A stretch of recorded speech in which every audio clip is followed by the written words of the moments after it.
Hello dear friends, welcome to Saubhita Agrawal classes. आज का topic काफ़ी इंपॉर्टेंट टॉपिक है। हमारी एक सीरीज चल रही है सिंथेसिस की। जैसे ये आपके सामने टॉपिक आपको दिख रहा है कि सिंथेसिस, मैं पहले बता चुका हूँ सिंथेसिस है क्या। सिंथेसिस तीन तरह के बनते हैं। एक तो सिंपल सेंटेंस के, जो कि वीडियो मैं सारी अपलोड कर चुका हूँ। सिंथेसिस में सिंपल सेंटेंस किस तरीके से हम बनाते हैं, किस तरीके से मिक्स करके दो से ज़्यादा सेंटेंस जब हमारे पास आएंगे तो किस तरीके से उन्हें एक वाक्य बनाएंगे सिंपल सेंटेंस में। इसी तरीके से कंपाउंड सेंटेंस किस तरह बनाते हैं, मतलब जब हमारे सामने दो वाक्य आ गए, तीन वाक्य आ गए, किस तरीके से उन्हें मिक्स करके कंपाउंड सेंटेंस बनाते हैं, अब वो है। एक इससे आगे का टॉपिक होगा किस तरीके से सेंटेंस को मिक्स करके हम कंबाइंड करके किस तरीके से हम कॉम्प्लेक्स सेंटेंस बनाएंगे। तो अभी हमारा जो टॉपिक है कंपाउंड सेंटेंस का टॉपिक है। कंपाउंड सेंटेंस का कॉम्बिनेशन हम पढ़ रहे हैं। तो वीडियो काफ़ी इंपॉर्टेंट होने वाली है इंटरमीडिएट क्लासेस के लिए और सभी कंपटीशन के जितने भी एग्जाम हैं उन सब के लिए। इससे आपको आज पता चल जाएगा। इससे पहले जो वीडियोज थी उसमें आपको बताया गया डिटेल में कि क्या सिंपल सेंटेंस होते हैं। इन वीडियो में अब आपको पता चलेगा कोऑर्डिनेट क्लॉज क्या होती है, कंपाउंड सेंटेंस क्या होते हैं, उसके बारे में पता चलेगा। किस तरीके से हम सेंटेंस को मिक्स करते हैं और कंपाउंड सेंटेंस बनाते हैं, ये भी इसी वीडियो में आपको पता चलेगा। हमें पता होना चाहिए कोऑर्डिनेट कंजक्शन के बारे में भी यहीं से आपको पता चलेगा। तो ये वीडियो काफ़ी इंटरेस्टेड होने वाली है और काफ़ी इसमें आपको नॉलेज मिलेगी। इसी वीडियो में देख लीजिएगा कंपाउंड सेंटेंस। सिंपल सी बात है, कंपाउंड सेंटेंस हमारे सामने आएगा, आपको कोई समस्या नहीं होनी चाहिए कंपाउंड सेंटेंस को पहचानने में। जो भी कोऑर्डिनेट क्लॉज, देखिए कंजक्शन दो तरह की होती है, coordinate conjunction, subordinate conjunction. Coordinate conjunction से बनने वाले वाक्य होते हैं कंपाउंड सेंटेंस, सबऑर्डिनेट कंजक्शन से बनने वाले वाक्य होते हैं कॉम्प्लेक्स सेंटेंस। तो अब हमारे पास जो कंपाउंड सेंटेंस है हमारे पास, तो हमें पता होना चाहिए कोऑर्डिनेट कंजक्शन कौन कौन सी होती हैं। पहले आप देख लीजिएगा, इसमें जो कंपाउंड सेंटेंस होता है इसमें दो क्लॉज अवश्य होती हैं, जिनमें से एक प्रिंसिपल क्लॉज होती है। प्रिंसिपल क्लॉज के बारे में सबसे पहली जो वीडियो थी सिंथेसिस की उसमें मैं बता चुका हूं। और शेष कोऑर्डिनेट क्लॉज होती है, कोऑर्डिनेट कंजक्शन से जुड़े रहते हैं। ये वाक्य जो होते हैं कोऑर्डिनेट कंजक्शन से जुड़े रहते हैं। जो कोऑर्डिनेट कंजक्शन से जुड़े हुए वाक्य होते हैं वो ही होते हैं कंपाउंड सेंटेंस। अब हमें पता होना चाहिए कितने तरह की कोऑर्डिनेट कंजक्शन होती हैं। तो अलग अलग तरह की, चार तरह की ये कोऑर्डिनेट कंजक्शन होती हैं। ध्यान रखना, चार तरह की ये कोऑर्डिनेट कंजक्शन होंगी। मैं आपको एक एक करके कौन सी कोऑर्डिनेट कंजक्शन में क्या होता है, किस तरीके से वाक्य कंबाइन करते हैं विद एग्जांपल आपको मैं बताऊंगा। तो सबसे पहला जो होती है कोऑर्डिनेट कंजक्शन वो होती है कोपुलेटिव। कोपुलेटिव या इसे कम्युलेटिव भी कहते हैं, कम्युलेटिव कंजक्शन। देखिए ये कंजक्शन आपके सामने है, कोपुलेटिव कम्युलेटिव कंजक्शन। सबसे पहली जो कोऑर्डिनेट कंजक्शन होगी वो कौन सी होती है, कोपुलेटिव कम्युलेटिव। इसमें क्या होता है, इसमें दो समान भाव वाले जो वाक्य होते हैं, इसमें समान भाव, देखिए समान भाव वाले वाक्य में, जब वाक्य में कोई समान भाव होगा तब हम, मतलब सिमिलर एक्सप्रेशन जहां पर होगी, जहां पर हम सिमिलर एक्सप्रेशन जहां पर होगी वहां पर यूज होता है कोपुलेटिव कंजक्शन। कौन कौन सी होती हैं कोपुलेटिव कम्युलेटिव कंजक्शन, वो आप नोट डाउन कर लें। And not only but also, not only but also, both and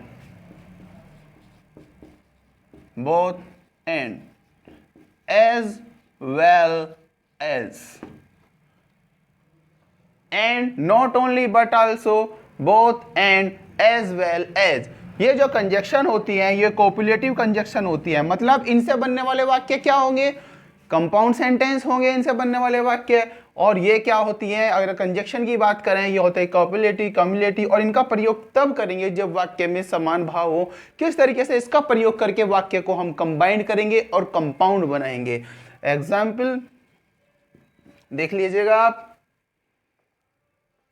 Rita is a dancer.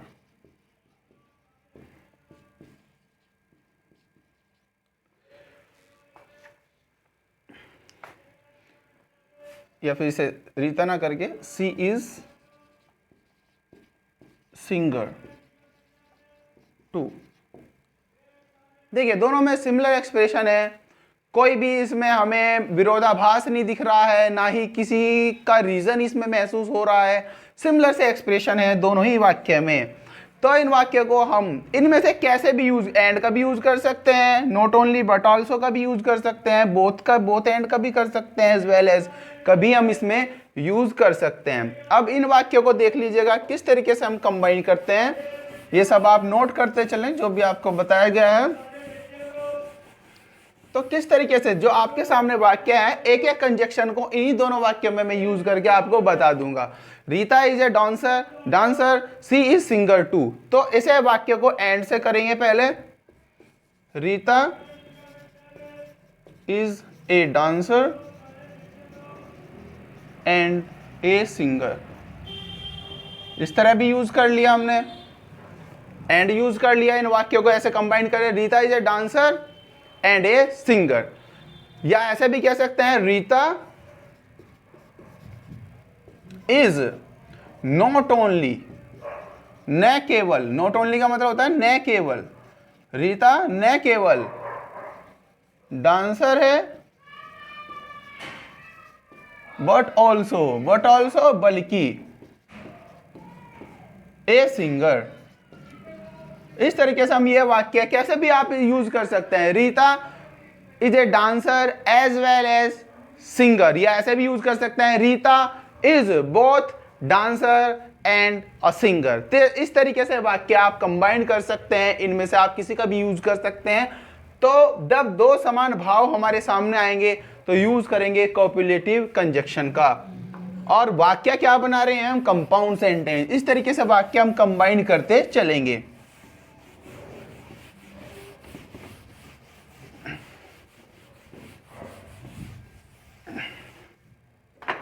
फिर इसके बाद बात आती है अल्टरनेटिव कंजक्शन। सेकंड पार्ट क्या होता है इसका, होता है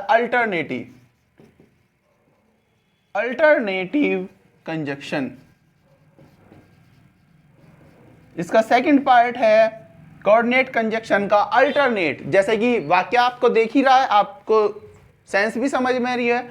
अल्टरनेट का मतलब जब कहीं पर हमारे सामने दो विकल्प दिए हों, अगर वाक्य में दो विकल्प हों तब इसका प्रयोग करेंगे। अगर वाक्य में दो विकल्प हैं तो इसका प्रयोग करेंगे। कौन कौन से अल्टरनेटिव कंजक्शन है वो देख लीजिएगा, आइदर और,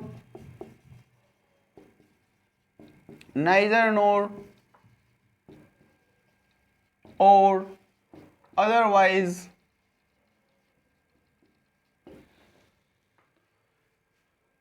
else.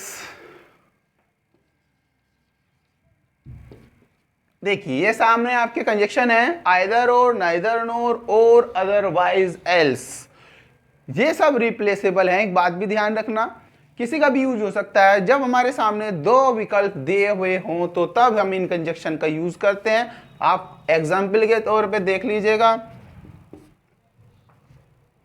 Go out, seat silently, बाहर चले जाओ, सिट साइलेंटली, चुप होकर बैठ जाओ। तो ऑप्शंस दिए हैं, उसके सामने दो विकल्प हैं, या तो यहां पर बैठने का या बाहर जाने का। जहां पर विकल्प दिए हों तो और का यूज करते हैं, आइदर और का कर लें, इसमें और का कर लो, या अदरवाइज का कर लो, एल्स का कर लो। नोर, नाइदर नोर का भी नहीं करेंगे, नाइदर नोर का प्रयोग करेंगे अगर वाक्य नेगेटिव में है। तो इसी वाक्य को बनाएंगे, गो आउट,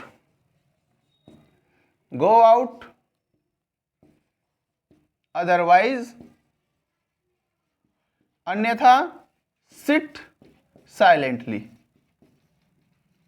ऐसे भी कर सकते हैं, या फिर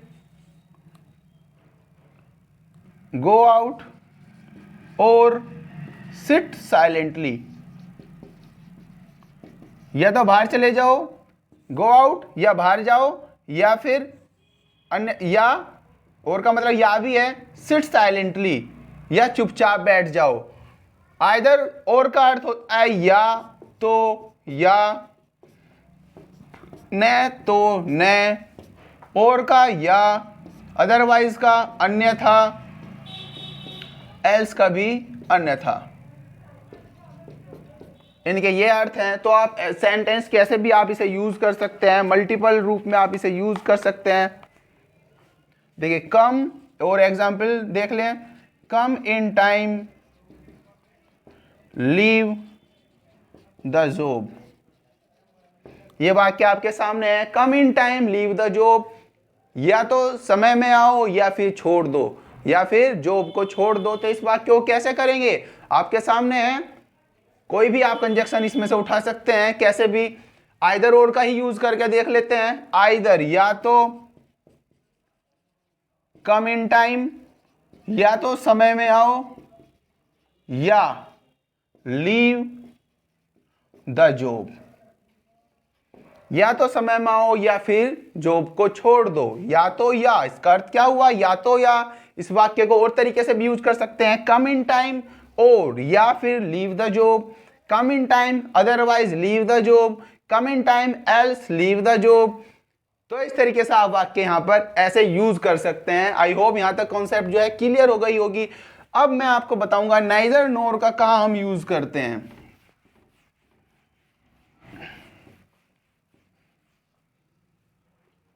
देखिए इसके बाद यूज होता है नाइदर नोर। नाइदर नोर के लिए थोड़ा सा अलग हम यूज करते हैं रूल। कैसे, वैसे रहेगा अल्टरनेटिव चूजेबल, मतलब जहां पर चूज करना हो, जहां पर हमारे पास विकल्प हो, तभी हम नाइदर नोर का प्रयोग करेंगे। तब हम कब यूज करेंगे, जब जब दोनों वाक्य नेगेटिव, दोनों वाक्य नेगेटिव में हो। अगर दोनों वाक्य, तो नाइदर नोर का प्रयोग करेंगे, और दोनों वाक्य नेगेटिव में है तो नाइदर नोर का प्रयोग करेंगे। कैसे, he is not intelligent,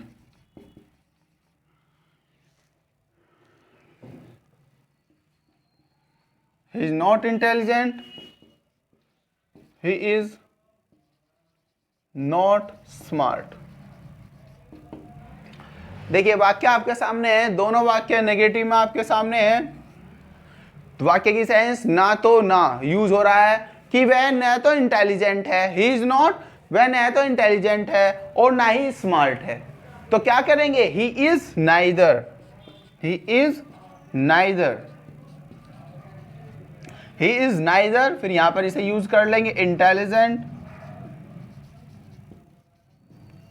nor smart. मैंने क्या बताया, नाइदर नोर का न तो न तो न, वह न तो इंटेलिजेंट है न ही स्मार्ट है। यहां तक कॉन्सेप्ट आई होप क्लियर होगी आपके।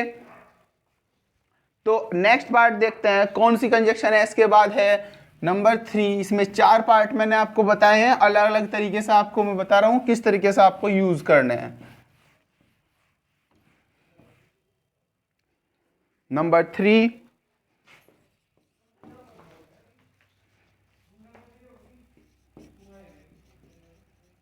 Adversative conjunction. अगर एडवर्सेटिव कंजक्शन क्या होती है, विरोधाभास। जैसे कि हम समझ ही रहे हैं,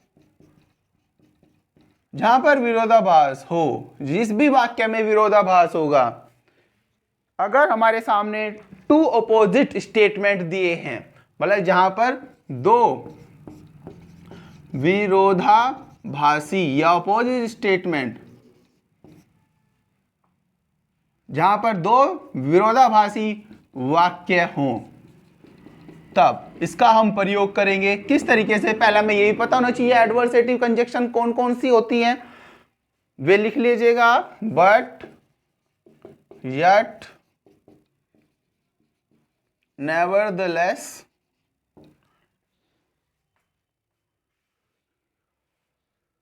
however,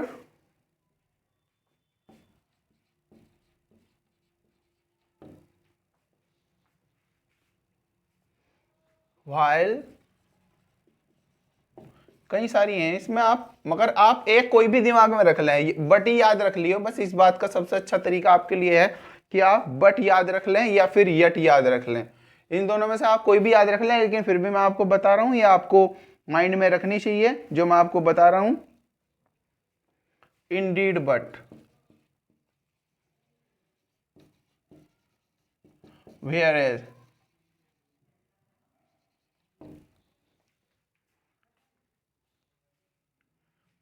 ये यहां पर ये कंजक्शन है विरोधाभासी। जब वाक्य स्टेटमेंट आएगा हमारे पास दो विरोधाभासी, कैसे हो सकता है कि वे उसने कठिन परिश्रम किया, उसने कठिन परिश्रम किया, वो फेल हो गया। एक वाक्य में आ गया ही वर्कड हार्ड, उसने कठिन परिश्रम किया। फिर दूसरे वाक्य में आ गया ही फेल्ड, तो कठिन परिश्रम किया, फेल्ड हो गया। दोनों चीज क्या है, क्या है दोनों चीज, विरोधाभासी। जहां पर विरोधाभासी हो इनमें से किसी भी कंजक्शन का आप यूज कर सकते हैं। ये नहीं कि आपको सभी कंजक्शन का यूज करना, सभी का पता होना है। कंपाउंड में आपको पता तो सबका ही होना चाहिए, लेकिन अपने माइंड में आप सेटअप कर लें एक, कैसे भी अगर दोनों सिमिलर एक्सप्रेशन के आ रहे हैं तो आप and, both, and, as well as, जो भी आपको अच्छा लगे वो कर लें। वाक्य में आपको चूज करना है, कुछ अल्टरनेट आ रहा है तो आप कोई भी यूज कर लें, और, अदरवाइज, एल्स, आइदर और, कुछ भी। दो वाक्य नेगेटिव हैं तो आप नाइदर नोर यूज करें। इसी तरीके से अगर विरोधाभासी वाक्य हैं तो आप बट, यट, इनमें से कोई सा भी यूज कर लें। एग्जाम्पल एक वाक्य का दिखाऊंगा जो अभी बताया आपको, he worked hard, he failed. देखिए ये वाक्य आपके सामने है, he worked hard, he failed. विरोधाभासी वाक्य है तो क्या यूज करेंगे, बट। क्या यूज कर लेंगे, but. He worked hard but he failed. इस तरीके के वाक्य हमने कंबाइन कर दिए। ये दोनों वाक्य अब क्या हो गया, एक वाक्य बन गया। बीच में हमने कंजक्शन यूज की, बट। तो इस तरीके से अगर विरोधाभासी वाक्य है वहां पर हम ये ऐसे यूज करेंगे। फिर लास्ट जो पार्ट है वो देख लीजिएगा,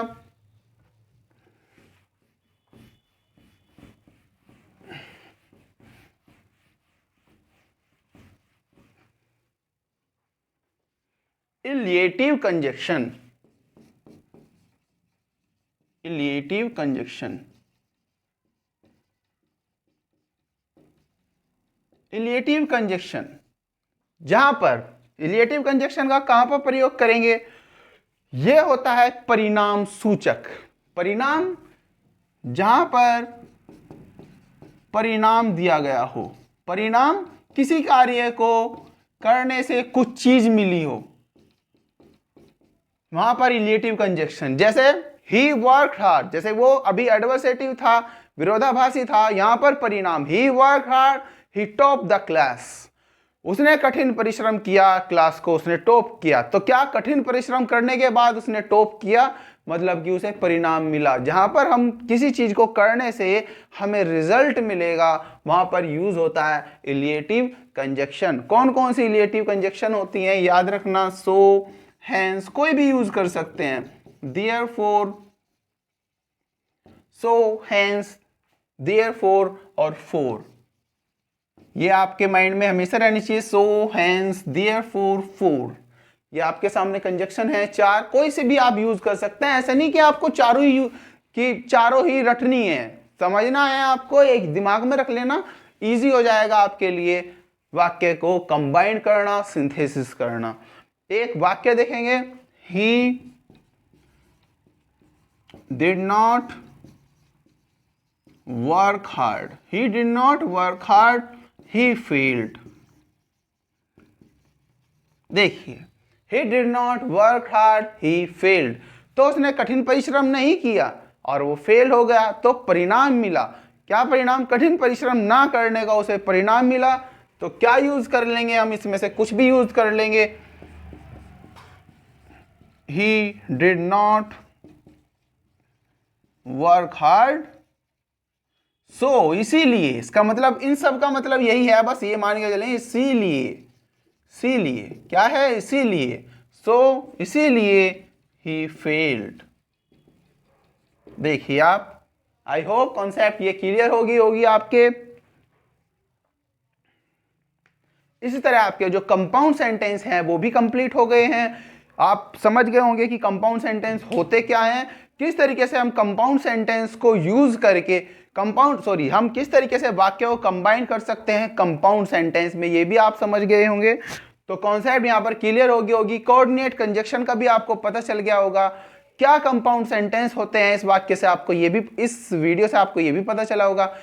थैंक यू वेरी मच। अगर ये वीडियो आपको अच्छी लगी है तो अपने फ्रेंड्स के साथ सबके साथ शेयर करें, लाइक करें और कमेंट भी जरूर करें और जिसने चैनल को सब्सक्राइब नहीं किया वो चैनल को सब्सक्राइब जरूर करें। Stay tune with Shobhit Agrawal classes. Bye bye.